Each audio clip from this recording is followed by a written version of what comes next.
What's up, everybody? Happy Thursday. Hope all you're having a great day so far. It's a cloudy day, rainy day, but it's a great day nonetheless. Before I get into this video, so this is for the person who made such a beautiful comment the other day and said that they find it annoying every time I take a drink. So this is for you. Whoever your name is, I totally forgot. But this is for you. This is specifically for you. Ready? Here we go.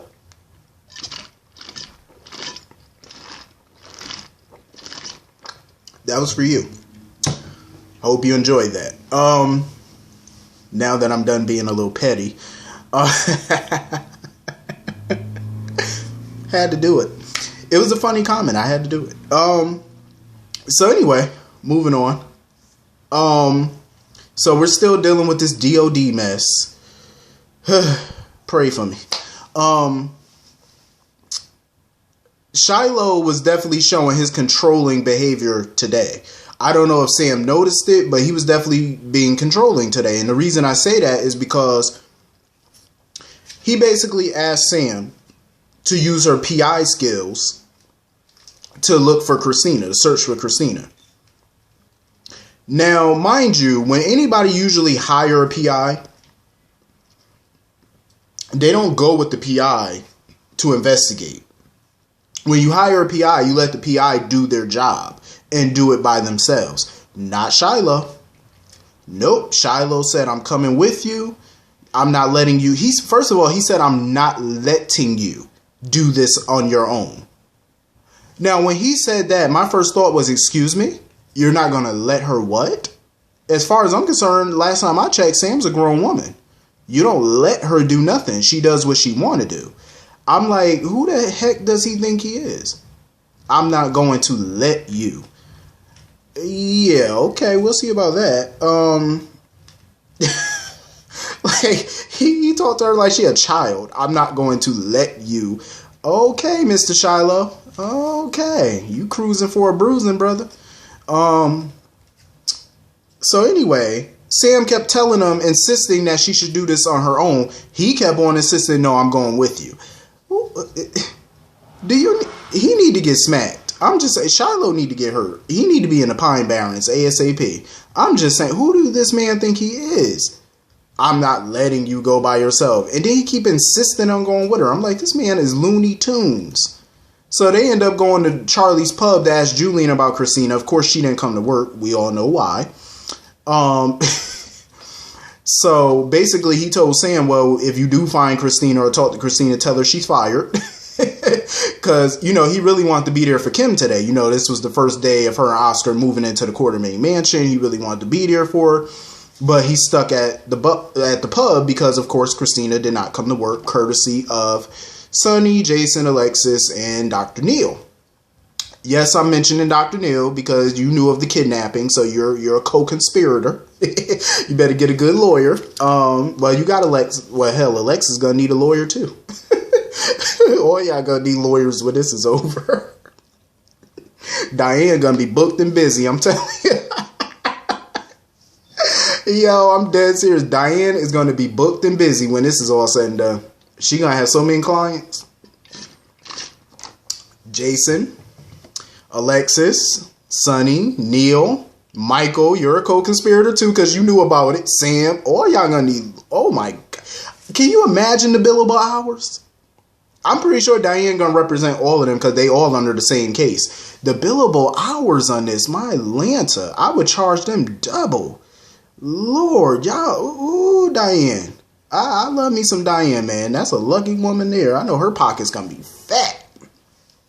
Her checkbook, I know her accountant gonna be loving this. I'm telling you now. I know as soon as they all end up in Diane's office, all Diane gonna see is dollar signs jiggling in her face and hear the cash machine. Cha-ching, cha-ching, cha-ching, cha-ching. Swipe your debit card here, cha-ching. Lord, all these cases, booked and busy. But anyway. So, of course, my favorite scene was with Alexis and Neil. That really was my favorite scene, though. That was one of my favorite scenes today, Alexis and Neil. The nerve of Alexis. She went to Neil trying to spew all this ignorance. Talking about, oh, you betrayed me. Ain't nobody betray you. How did he betray you? Because he didn't tell you that Sonny, he was involved in this whole situation? Sonny's the one who contacted Neil to help out with Christina. So he didn't technically betray you. So calm your nerves. And it was so funny how Alexis was trying to get all up in Neil's business about his life, his personal life, asking him, oh, does he have a family member that's a part of a cult or was a part of the cult? Like, how she basically want to know how he knew so much about the cult life. Like, did he have a relative that was in the cult? Getting all up in his personal business. Neil basically told her in no uncertain terms, it's none of your business. See, this is why I like Neil. Neil he's straight up no chaser. He let her know quick, fast, and in a hurry. My life is my life. It's none of your business. First of all, you pay me to be up in your business and to sort out your personal life. I don't pay you to sort out my life. See, that's why I like Neil. He's very blunt and to the point. But he was just letting her know, like, we got to set some boundaries. You are not to ask me about my personal life. We are not friends. I'm your doctor, not your friend. I said, hallelujah. Hallelujah. Somebody putting somebody in their place, and I liked it. I enjoyed that little verbal smackdown he gave her. I love it. Because some of these damn people need to learn learn their place. Like, he's your doctor, not your buddy. He's not your homie. Mind your business. Period.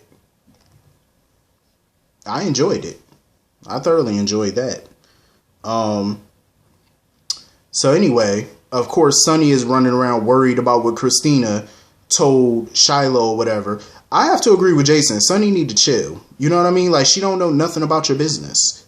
All she knows is that what everybody else in town knows is that you're an alleged mob boss. That's all she knows. She ain't got no proof about nothing that you've done. She has absolutely no proof. So he need to chill out.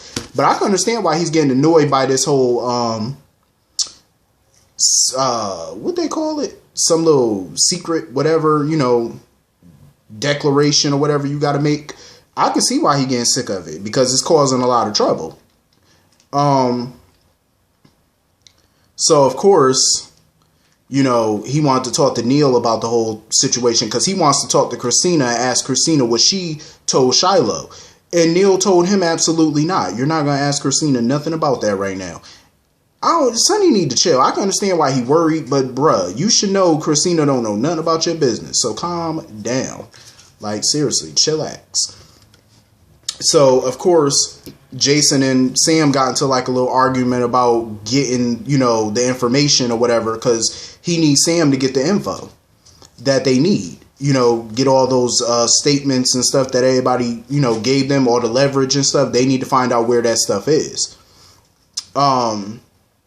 I think Sam is the best person to do it, but Sam don't want her to do it because he fears that she's going to get caught. Sonny don't want Jason to do it because he fears Jason's going to get caught, and the DA has already warned him. You go near Shiloh, threaten him, do whatever, trespass on his property, whatever, you will be charged. So it's kind of like you're in between a rock and a hard place right now. But I do feel like Sam is the best one to do it. Right now, she got his ear. She got little Shiloh wrapped around her little finger, so she thinks, he trusts her and stuff like that for the present moment. So she's the best one to, do this. I can understand why he would be nervous about her getting caught. But he should have more faith in her. Sam is, in my opinion, I think Sam is a little bit more sneakier than Jason, though. I think she is, in my opinion. That's just my opinion. You could disagree if you like, but that's just my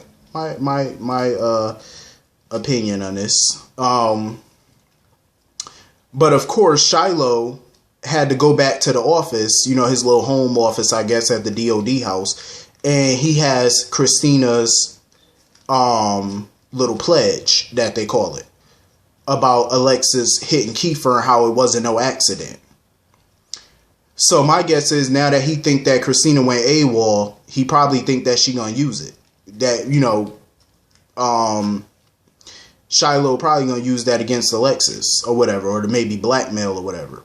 Because Alexis basically had to lie to Sam and, to Shiloh mainly, and basically tell him that she did hear from Christina and she just taking some time away or whatever. Here's my issue. And I had this conversation with somebody in the comments earlier today. This is my issue. Why are they bringing up this Kiefer mess? That was 9 years ago. What are we bringing this up for? Alexis has already took responsibility for that. That case has been closed. Why are we bringing this up? And trust me, if you watch during that time, then you know this is a rewrite. How Christina's claiming that Alexis hit that boy on purpose. We all watched that episode. That was not on purpose. She did that by accident. It's not like she drove around town looking for that boy to hit him. Let me set the scene for you. It was 2010. This is during a time where pretty much everybody thought that Ethan was the one beating on Christina. Even Sonny wanted to kill Ethan. But of course, Lucky and Dante stopped him. So let me set the scene.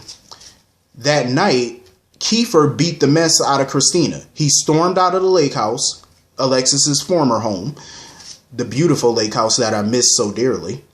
While he was storming out, walking out of the house, Alexis walked past him into the house. She saw Christina bleeding on the floor. She picked Christina up, put her in the back seat of the car, and drove frantically to the hospital, and that's when she accidentally hit Kiefer. And she didn't stop the car. She kept going because she was in shock when she hit him. And she was under duress when she was driving. Now, fast forward a little bit. She hid that fact from a lot of people. She didn't tell anybody until she finally decided to confess to Mac. Mind you, Mac Scorpio was the police commissioner at said time. He did arrest Alexis for it and charge her, but he later let her go so she can go to the hospital and check on Christina. That's when Alexis confessed to Christina that she's the one who hit Kiefer. Now, she thought that it was, at the time, the whole proceedings was on the back burner a little bit until Michael had to go to prison for killing Claudia. That's when Alexis was worried about what was going to happen to her behind that Kiefer hit and run. Until Diane spun her magic wand, of course, and got her a suspended sentence in community service. See what I'm saying? The case was handled. It was closed. Why are we bringing this up again? You cannot retry her for a case that's already been done. It's called double jeopardy.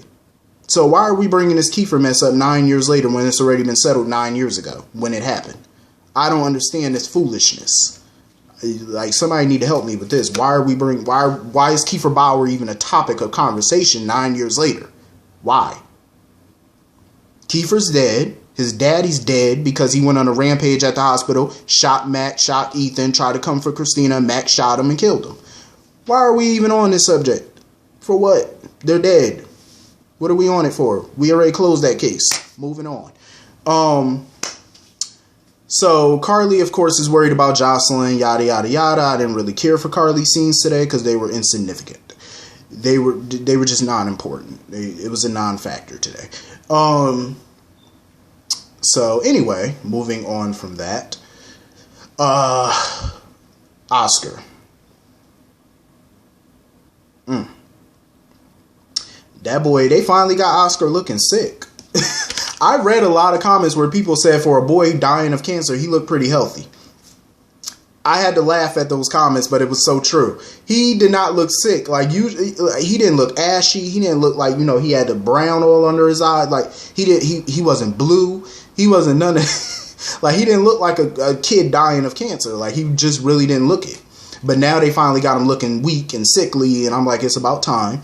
You're going to do a storyline like this, you better do it right.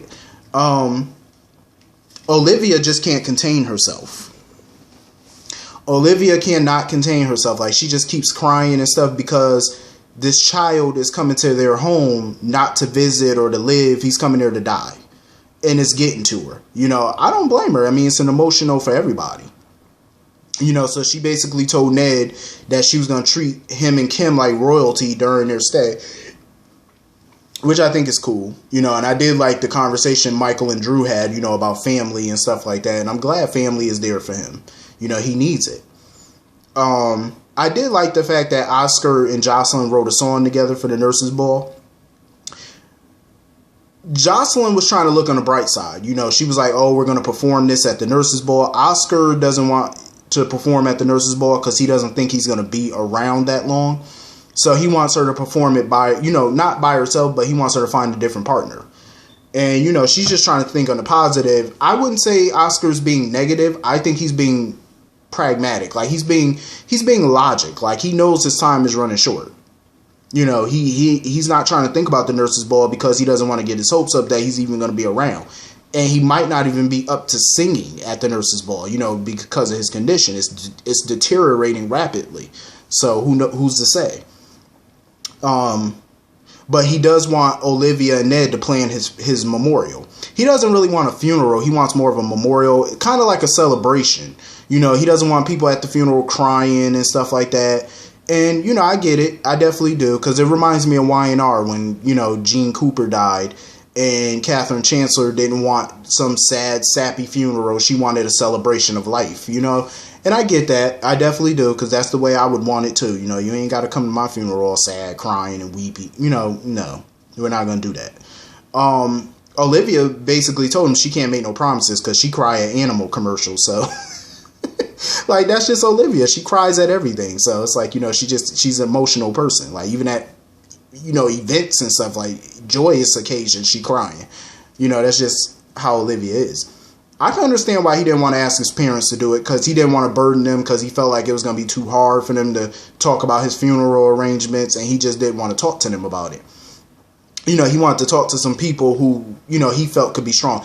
I feel like this boy is putting everybody in a serious predicament right now. He did that with Jason too, when he wanted Jason to oversee his will and stuff like that. Like, he just putting everybody on the spot, like, you know. But I get it though, why he asking certain people to do things that he's not asking his parents to do. I totally get it, because it's going to be hard for them to even have that conversation with him. So it's totally understandable.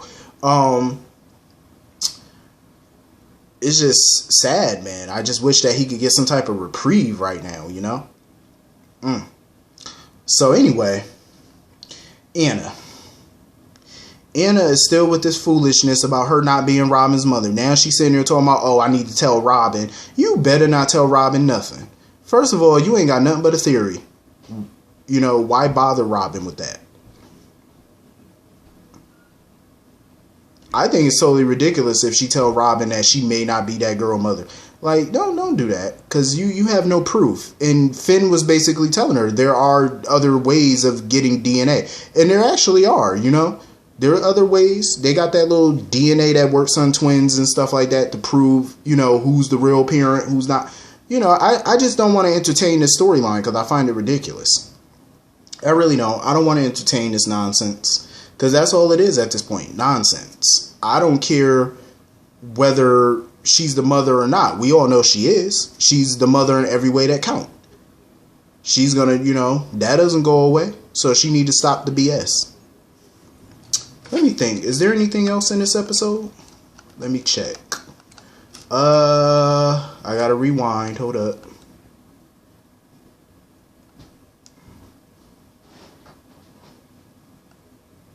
Nope. Oh, one more thing before I forget. When Julian told Alexis that he gave Christina a substantial loan, Alexis looked like she was pissed off or whatever.